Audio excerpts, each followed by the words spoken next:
እናመሰግናለን። ግን በጣም ጸጉሬ ይነቃቅላል፣ ተጠቅሜያለሁ። ንቅልቅል ነው የሚያደርገው ካሮቱ ትላለች ውድ እህቴ።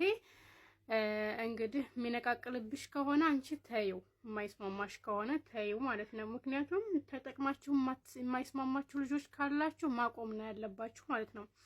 እኔ ግን የካሮት ውሃ በጣም ተመችቶኛል ማለት ነው፣ ከምነግራችሁ በላይ ማለት ምዝዝ እያለ ስታጠብና ሳበጥረው ምዝዝ እያለ ነበር የሚወጣው ማለት ነው። አሁን ግን አቁሞልኛል። የሚወጣው በቁጥር ይገኛሉ ስታጠቡም ሆነ ሳበጥረው ማበጠሪያው ላይ የሚወጡት ማለት ነው ጸጉሮቼና በጣም ተመችቶኛል ማለት ነው። የሚወጣው እየተመዘዘ የሚወጣው አቁሞልኛል ማለት ነው። ስለዚህ አንቺ መተው ነው ያለብሽ፣ አትጠቀሚ ማለት ነው። ወይንም ደግሞ ደጋግመሽ ሞክሪና ደጋግመሽ ሞክረሽው የማይተው ከሆነ የማያቆም ከሆነ ተይው ማለት ነው። ደጋግመሽ ሞክሪ፣ ምናልባት ለውጥ ታገኝበት ትችያለሽ።